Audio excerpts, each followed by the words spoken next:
Hello and welcome to after school. हम class 10th NCERT series में आज एक नया चैप्टर शुरू करने जा रहे हैं। Five chapter number 5 arithmetic progression.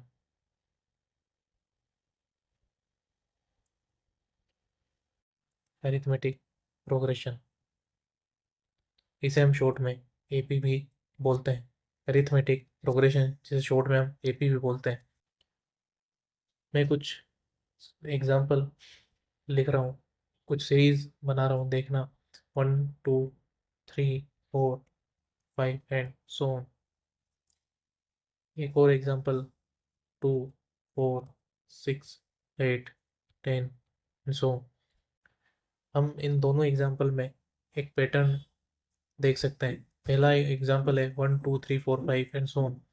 यहाँ पर हर टर्म लास्ट टर्म से +1 है। अगर मैं 1 में 1 जोड़ूँ तो मैं 2 पर पहुँचता हूँ। जब मैं 2 में 1 जोड़ूँ तो मैं 3 पर पहुँचता हूँ। जब मैं 3 में 1 जोड़ूँ तो मैं 4 पर पहुँचता हूँ। इसी तरह से क्वेश्चन एग्जांपल नंबर 2 में भी फर्स्ट टर्म में 2 दी हुई है। अगर मैं इसमें 2 ऐड करूँ तो मैं 4 पर पहुंचता हूँ। जब मैं 4 में 2 ऐड करता हूँ तो मैं 6 पर पहुंचता हूँ। जब मैं 6 में 2 ऐड करता हूँ तो 8 पर पहुंचता हूँ। तो हम एक पैटर्न यहाँ पर बनता हुआ देख रहे हैं कि हमें कुछ नंबर स्टार्टिंग में दिया होता है। मान लीजिए वो नंबर है 5, और जब मैं इसमें कुछ नंबर जोड़ दूँ और मैं अगले नंबर पर पहुंच जाता हूँ, जैसे कि 9 पर, तो मैंने यहाँ पर +4 किया। अगर मैं 9 में भी +4 कर दूं तो वो 13 हो जाएगा। अगर मैं 13 में भी +4 कर दूं तो वो 17 हो जाएगा, एंड सो ऑन। ये सीरीज चलती रहेगी। तो हमें यहाँ पर देखने को मिलता है कि इन हर टर्म के बीच में एक ऐसा नंबर है जो ऐड हो रहा है, या वो सब्ट्रैक्ट भी हो सकता है। फॉर एग्जांपल, अगर कोई सीरीज है 18 16 14 12, तो हम यहाँ पर देख रहे हैं कि 18 में से जब 2 माइनस किया तो 16 आया। 16 में से जब 2 माइनस किया तो 14 आया। 14 में से 2 माइनस किया तो 12 आया। यानी कि यहाँ पर हम क्लियरली देख सकते हैं कि कोई एक नंबर कोई एक नंबर जो सभी नंबर्स में या तो ऐड हो रहा है या सब्ट्रैक्ट हो रहा है, या तो ऐड हो रहा है या सब्ट्रैक्ट हो रहा है। और इसी तरह से बनने वाली एक सीरीज जिसमें नंबर ऑफ टर्म्स एन हो सकती है, नंबर ऑफ टर्म्स एन हो सकती है, उसे ही हम अरिथमेटिक प्रोग्रेशन कहते हैं। अब अरिथमेटिक प्रोग्रेशन यहाँ पर हम समझ सकते हैं कि यहाँ पर नंबर की जो सीरीज है वो लगातार या तो बढ़ रही है या घट रही है, लेकिन उनके बढ़ने और घटने में एक कॉमन डिफरेंस हमें दिख रहा है, कॉमन डिफरेंस दिख रहा है। तो हम इसकी डेफिनेशन पढ़ते हैं। An arithmetic progression is list of numbers in which each term is obtained by adding a fixed number to the preceding term except the first term।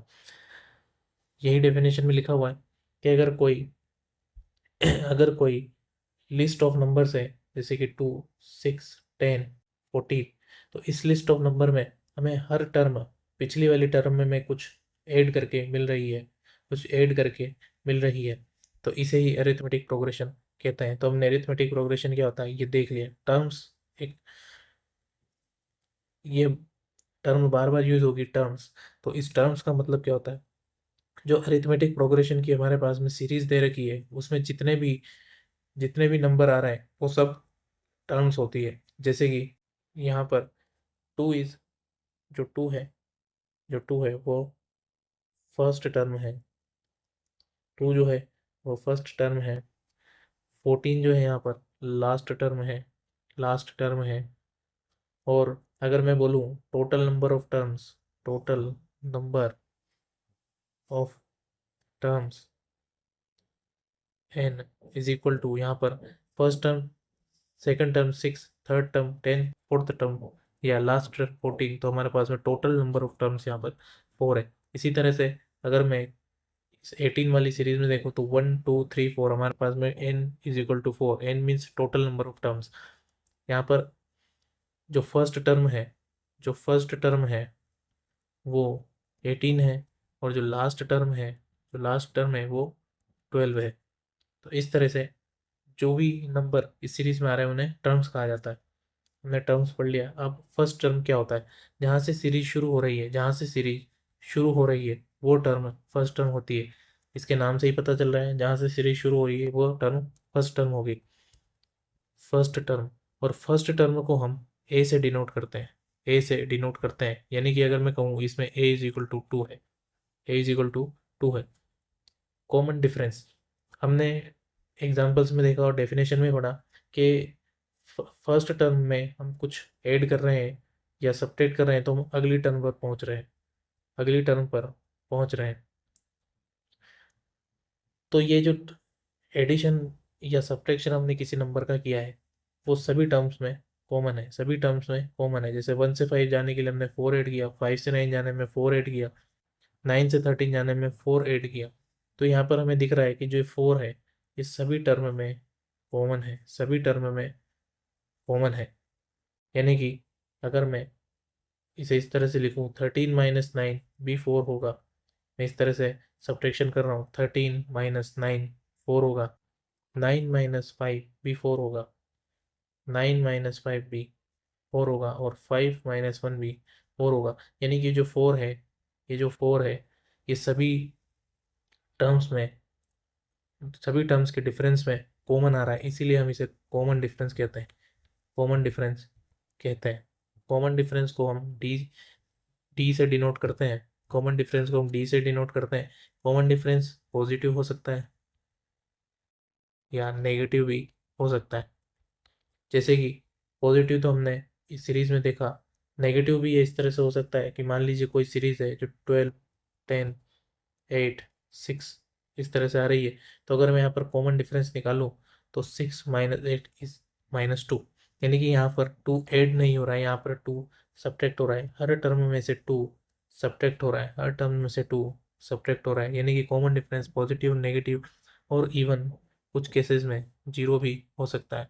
Zero अगर कॉमन डिफरेंस है, यानी कि वो एक सीरीज जो arithmetic progression में लिखी है हम इस तरह से लिख सकते हैं, जैसे कि इसकी फर्स्ट टर्म 5 है तो सेकंड टर्म में अगर मैं 5 + 0 जोड़ूँ तो 5, थर्ड टर्म में मैं 5 + 0 जोड़ूँ तो 5। इस तरह से किसी एक ही नंबर की जो सीरीज रहेगी उसमें कॉमन डिफरेंस जीरो रहेगा। तो हमने अभी तक कुछ टर्म समझी है, अब हम जनरल फॉर्म एपी देखते हैं। अभी हमने पढ़ा कि फर्स्ट टर्म को हम ए से डिनोट करते हैं, फर्स्ट टर्म को हम ए से डिनोट करते हैं। तो जब मुझे अगली टर्म पे जाना होगा तो मैं इसमें कुछ ऐसा नंबर जोड़ूंगा जो हमारी एपी का कॉमन डिफरेंस होगा, यानी कि मैं A + D लिख सकता हूँ। मुझे अगली टर्म पर जब जाना है, मुझे अगली टर्म पर जब जाना है तो मैं लास्ट टर्म में डी ऐड करूंगा, यानी कि A + D, और इस A + D में जब मैं डी ऐड करूंगा तो ये बन जाएगा A + 2D, ये बन जाएगा A + 2D।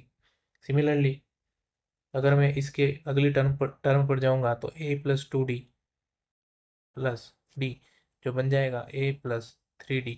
इस तरह से ये सीरीज चलती रहेगी और इसमें कॉमन डिफरेंस रहेगा, जिसको हम कह सकते हैं कॉमन डिफरेंस जो रहेगा, कॉमन डिफरेंस जो रहेगा वो होगा D, फर्स्ट टर्म होगी A, और इसी तरह से हम इसकी जनरल फॉर्म को डिनोट कर सकते हैं।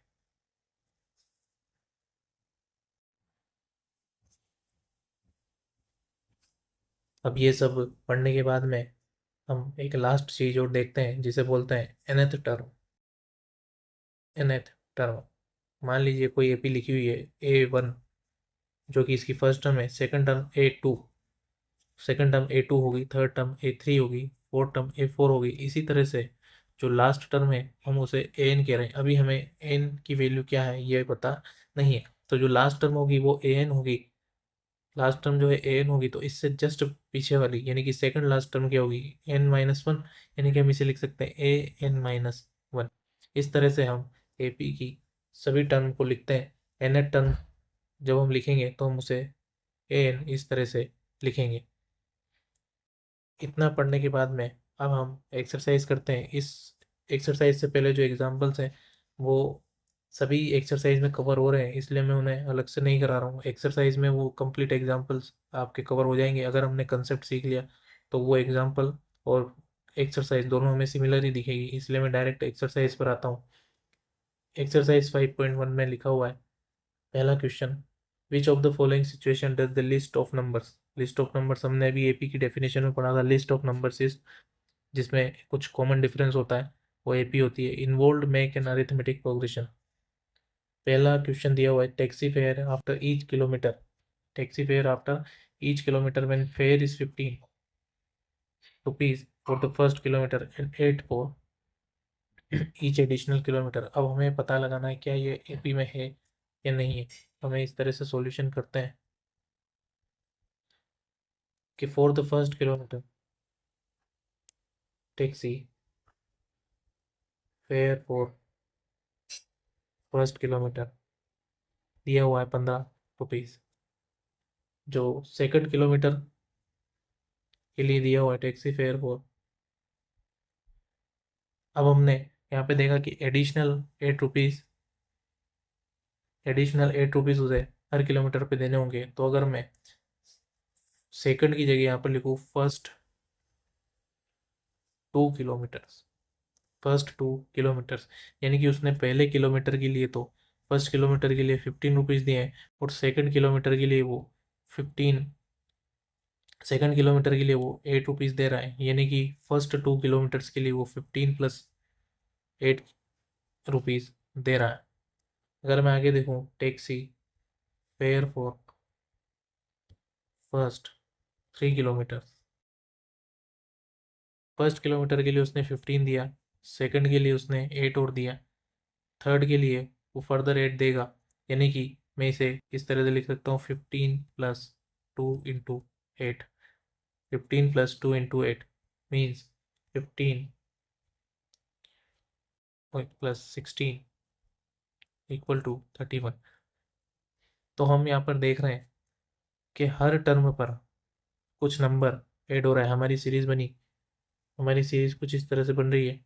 फर्स्ट किलोमीटर के लिए 15 रुपीज़, फर्स्ट 2 किलोमीटर्स के लिए 23 रुपीज़, फर्स्ट 3 किलोमीटर्स के लिए 31 रुपीज़।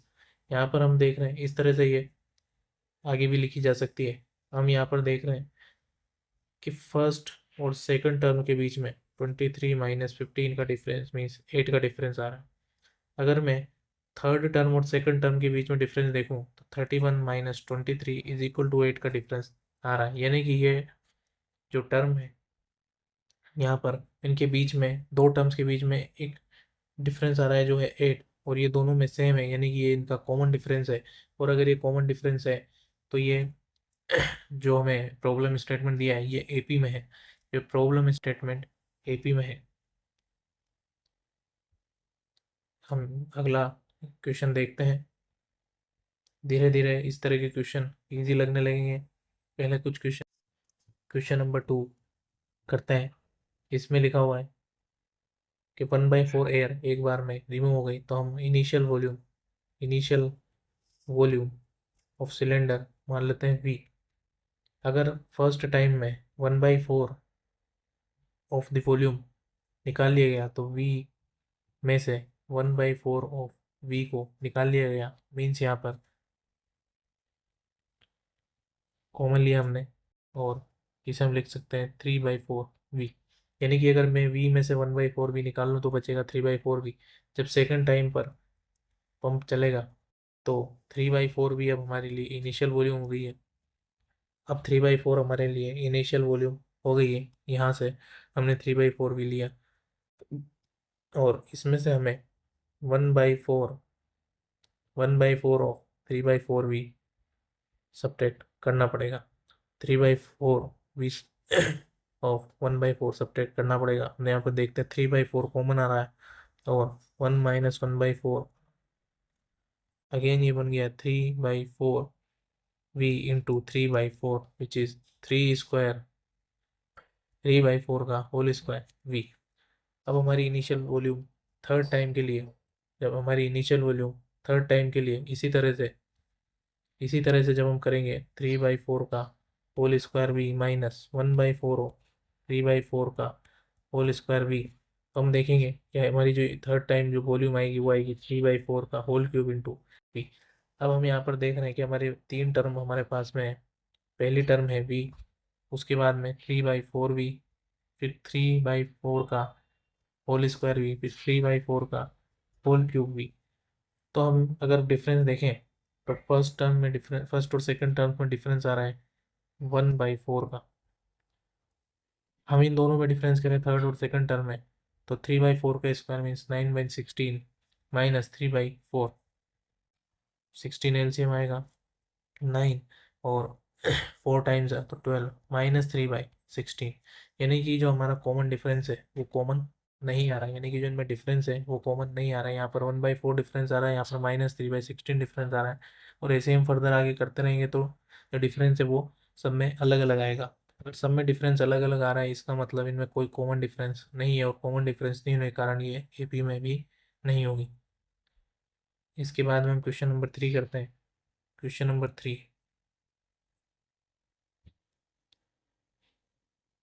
क्वेश्चन नंबर 3 में दिया है the cost of digging a well after every metre in digging when it cost of digging a well after every meter of digging when it cost 150 for the first meter and raises by 50 for the subsequent meter। Third question में first metre के लिए cost है 150। जब हम second metre खोदेंगे जब हम second metre खोदेंगे तो 50 रुपये एक्स्ट्रा देने पड़ेंगे, 50 रुपये एक्स्ट्रा देने पड़ेंगे।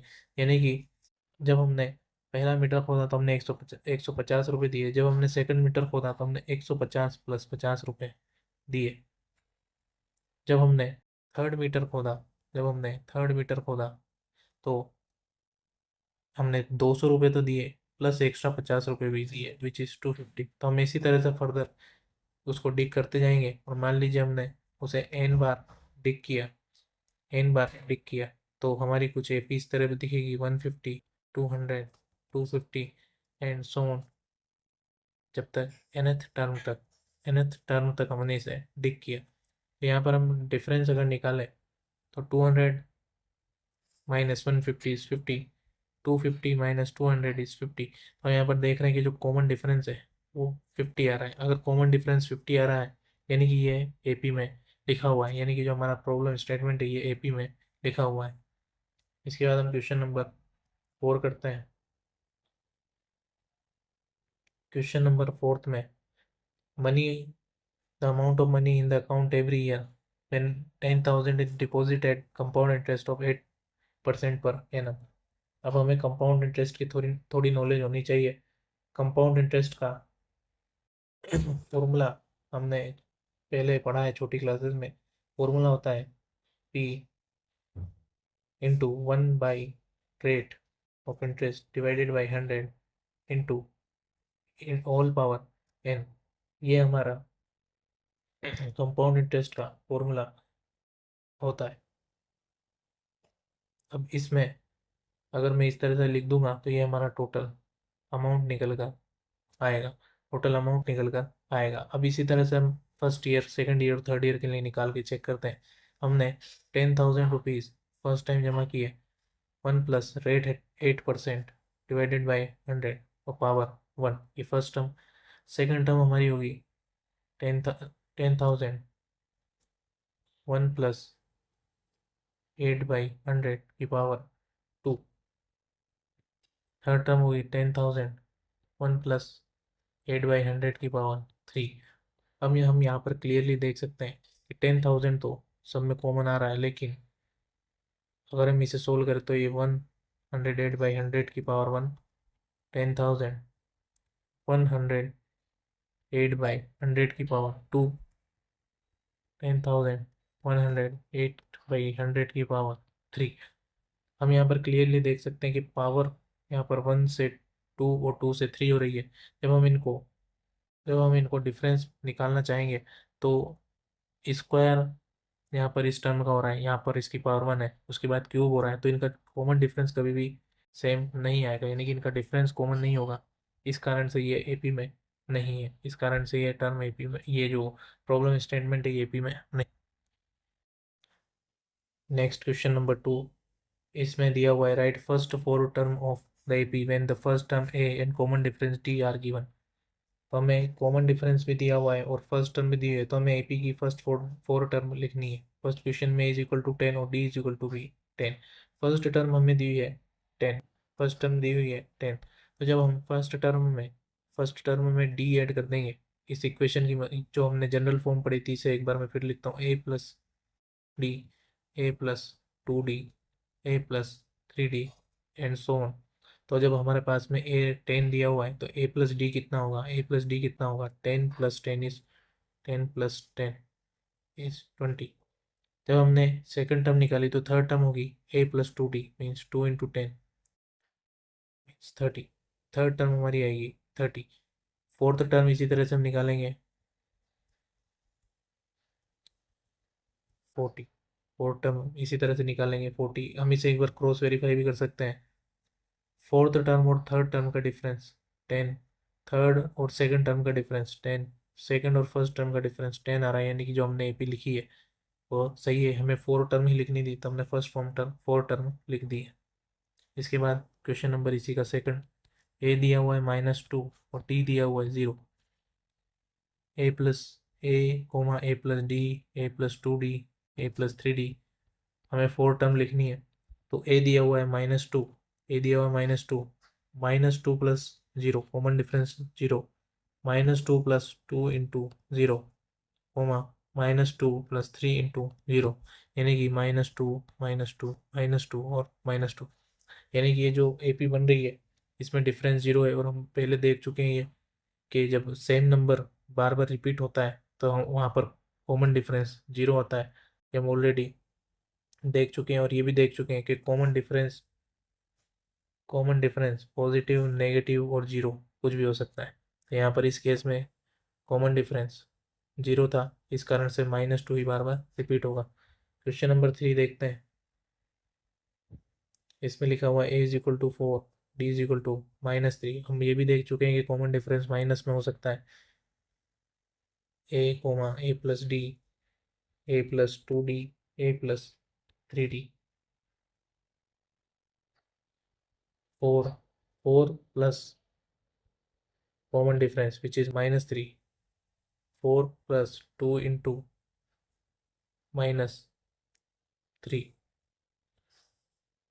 4 प्लस 3 इंटू -3, 4, ये हो जाएगा 1, 2 into -3 is -6, 4 -6 is -2, 4 plus 3 into -3 is -9, यानी कि 4 -9 विच इज -5। हमने यहाँ पर चार टर्म लिख ली। और हम यहाँ पर एक चीज़ ऑब्जर्व कर रहे हैं कि एपी हमेशा पॉजिटिव में हो ऐसा जरूरी नहीं है। इसके फर्स्ट टू टर्म्स यहाँ पर पॉजिटिव है लेकिन इसके बाद ही एपी नेगेटिव में जा रही है, जो कि कम्प्लीटली पॉसिबल केस है। इसी तरह से हम बाकी के दो क्वेश्चंस भी कर सकते हैं। फोर्थ और फिफ्थ क्वेश्चन भी सिमिलर होंगे। मैं आपको फिफ्थ क्वेश्चन करके बताता हूँ। फिफ्थ क्वेश्चन में दिया हुआ है एज इक्वल टू -1.25 और b is equal to d is equal to दिया है -0.25। फर्स्ट टर्म हमारे पास है, डी हमारे पास है, तो हम एपी इस तरह से बनाते हैं।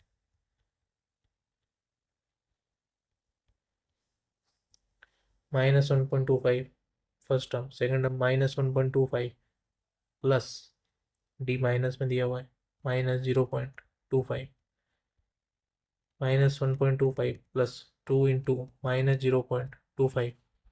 थर्ड टर्म होगी -1.25 प्लस 3 इंटू -0.25। इसे सिंप्लीफाई करते हैं -1.25, जब 1.25 में से 0.25 हटेगा तो बचेगा 1.00। इसके बाद में -1.25, 2 इंटू -25 इज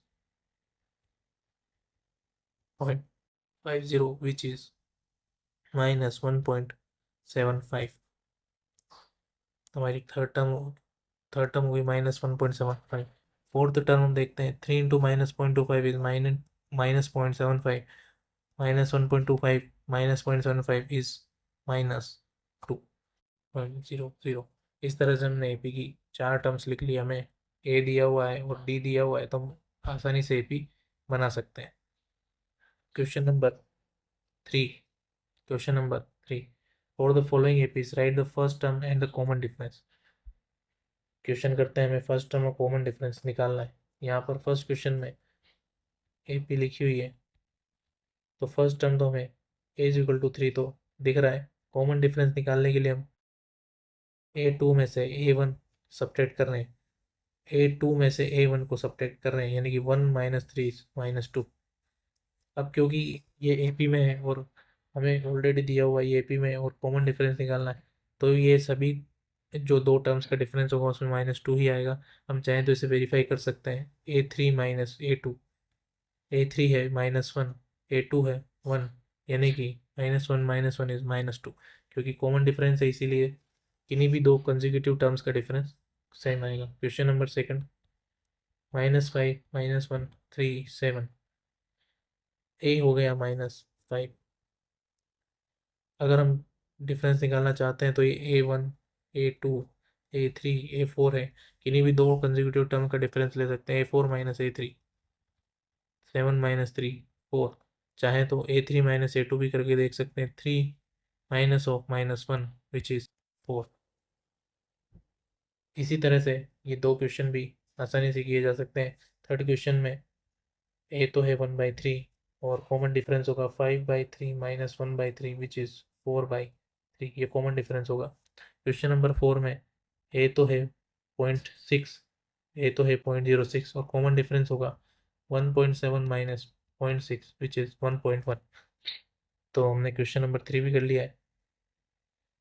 क्वेश्चन नंबर 4 करते हैं। क्वेश्चन नंबर 4 में हमें दिया हुआ है which of the following are AP, if they form AP find common difference D and write 3 more terms। सबसे पहले तो हमें चेक करना है कि इनमें से AP कौन बना रहा है।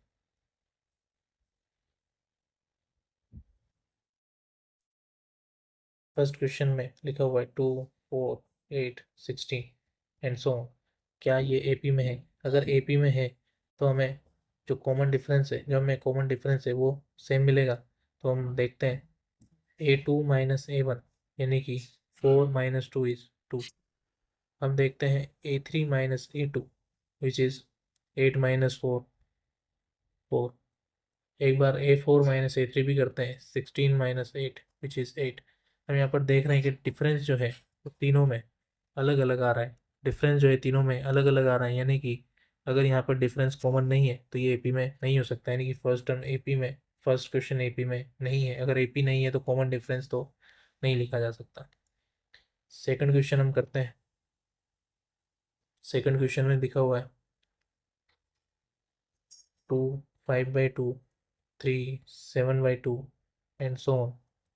सबसे पहले हम A4 और A3 में से डिफरेंस निकालते हैं। A4 - A3, 7/2 - 3, एलसीएम लेंगे 2 7 and 2, 3 into 2 is 6, 1/2। एक बार हम A3 - A2 भी करते हैं, ये A2 है तो A3 है 3, A2 है 5/2, एलसीएम लेंगे 2, 3 into 2 is 6 - 5, 1/2। तो हमें यहाँ पर डिफरेंस दिख रहा है, हमें यहाँ पर डिफरेंस सेम दिख रहा है और वो डिफरेंस हमें जो सेम दिख रहा है वो है 1/2। अगर डिफरेंस सेम है तो जो 2 है ये इस AP की फर्स्ट टर्म होगी। अगर 2 इसकी फर्स्ट टर्म होगी यानी कि A = 2 हमें मिल गया। D भी हमें पता है, A भी हमें पता है, तो हमें आगे की 3 टर्म और लिखनी है। तो A4 तक हमें दिया होता 7/2 इज A4, तो हमें A5 लिखनी है। तो A4 में अगर मैं डिफरेंस जोड़ दूँ तो मुझे A5 मिल जाएगी। A4 था 7/2, इसमें डिफरेंस जोड़ा 1/2 which is 2 LCM 7 + 1 8/2 which is 4। मुझे A6 चाहिए तो मैं A5 में अगर डिफरेंस जोड़ दूँ तो A6 मिल जाएगा। A5 आया था 4, इसमें डिफरेंस जोड़ा 1/2, 2 LCM 2 into 4 is 8 + 1 9/2। मुझे 7 टर्म चाहिए तो मैं सिक्स टर्म में A6 में अगर मैं D ऐड कर दूँ, A6 दिया हुआ है 9/2, उसमें डिफरेंस ऐड किया 1/2, 2 LCM 9 + 1 10/2 विच इज़ 5। तो हमारी जो अगली 3 टर्म है वो है 4 9/2 और 5, A5 A6 A7। तो हमने ये क्वेश्चन भी सोल्व किया। इसके आगे हम क्वेश्चन नंबर थर्ड करते हैं। क्वेश्चन नंबर थर्ड में दिया हुआ है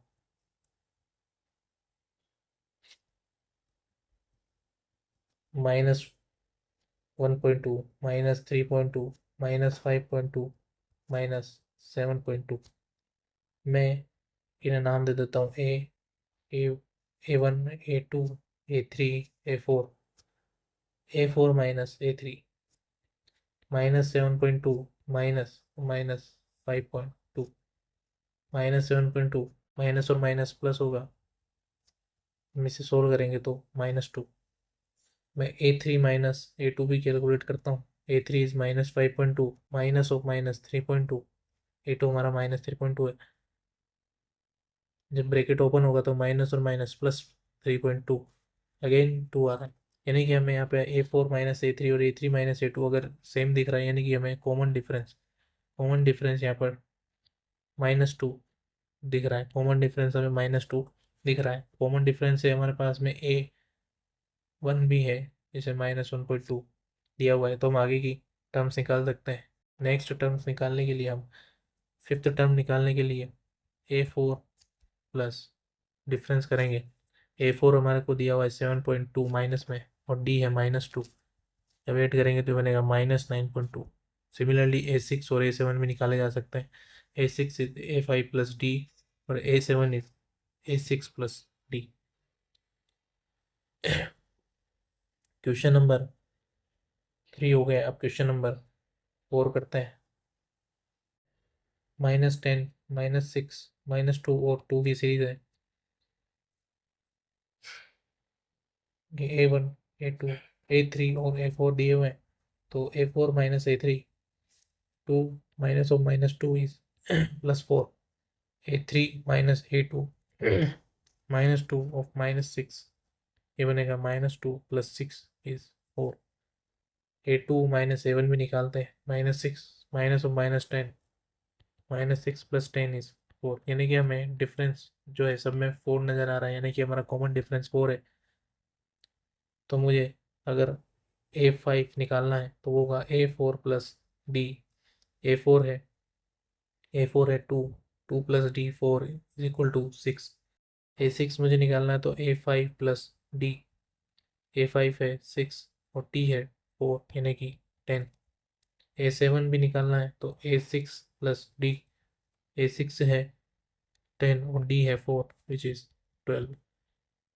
तो इस तरह से हमने क्वेश्चन नंबर 4 भी किया। इसके आगे की एक्सरसाइज हम नेक्स्ट वीडियो में करेंगे। तब तक के लिए थैंक यू, और अगर ये वीडियो पसंद आए तो इसे लाइक करें और चैनल को सब्सक्राइब करें।